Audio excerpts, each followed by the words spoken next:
O prefeito de Atibaia e outras cidades atingidas pelas enchentes do início do ano estiveram na tarde desta quarta-feira no Ministério da Integração, em Brasília, para discutir medidas e providências para a reconstrução das áreas atingidas pela chuva.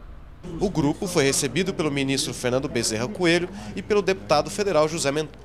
Entre as prioridades da comitiva paulista está a liberação de recursos do governo federal para obras emergenciais, medidas assistenciais e de prevenção de novas catástrofes.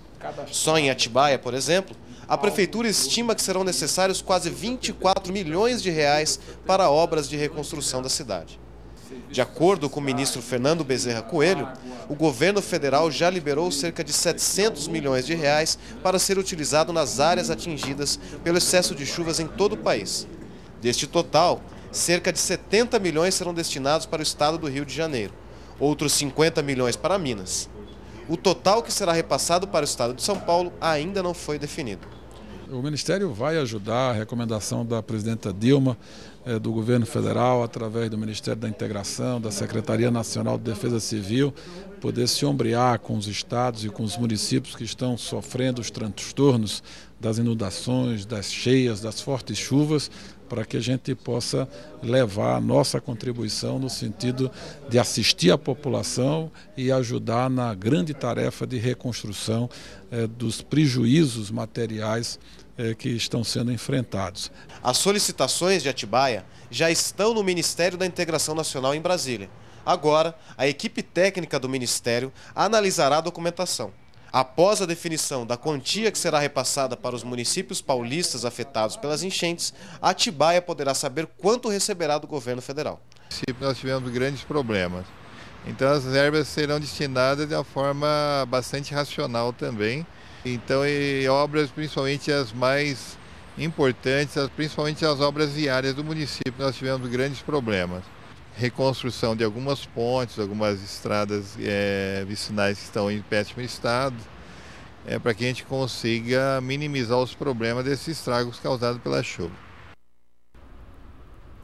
Confira agora as notícias que ficaram em destaque em alguns dos principais sites de notícia nesta quinta-feira.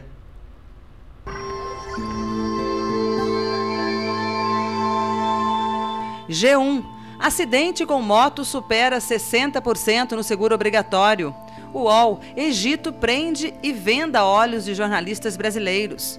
Terra. Egito. Principal força de oposição é convidada a dialogar com o governo. Folha.com. Vice egípcio chama a oposição para diálogo político.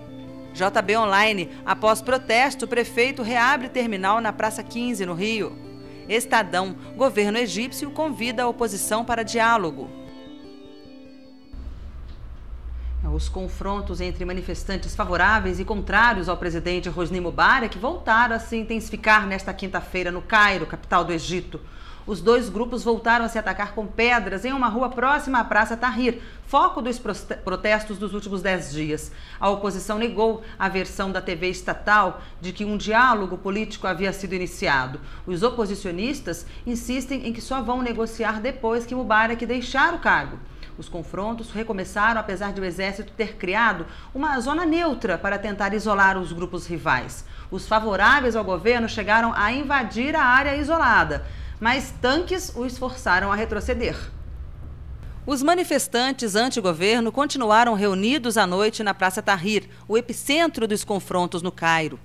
Revoltados, eles quebraram as calçadas e recolheram mais pedras para os enfrentamentos. Os embates se intensificaram ao cair da noite. Gás lacrimogênio era lançado contra os manifestantes. Alguns dormiram na rua e seguiram com a manifestação nesta quinta-feira. O cenário era de homens passando por carros queimados, milhares de dissidentes atrás de barricadas improvisadas montadas na praça. E eles prometem permanecer no local até a saída de Mubarak. Suspeitos de atacarem oposicionistas eram detidos nas ruas do Cairo. Os manifestantes também colocaram fogo em diversos pontos da praça usando bombas incendiárias. Tanques tentaram isolar manifestantes anti-governo, enquanto estes jogavam pedras contra o grupo pró-Mubarak. Bom, os antigovernistas afirmaram nesta quinta-feira que detiveram e identificaram 120 manifestantes pró-Mubarak e que eles seriam, em sua maioria, ligados às forças de segurança e ao partido governista. O vice-presidente do Egito, Omar Suleiman, disse que nem o presidente Hosni Mubarak nem seu filho Gamal vão concorrer às eleições presidenciais de setembro. Desde o início dos protestos, que já duram 10 dias, pelo menos 100 pessoas morreram. Mas, segundo a ONU, esse número pode chegar a 300. Por enquanto, não há números oficiais. Bom, e depois do intervalo, o governo anuncia remédios gratuitos a diabéticos e hipertensos. O programa Farmácia Popular existe desde 2004 e a gratuidade nos medicamentos vai beneficiar cerca de 33 milhões de pessoas que sofrem de hipertensão e outras 7,5 milhões que sofrem de diabetes. Em instantes.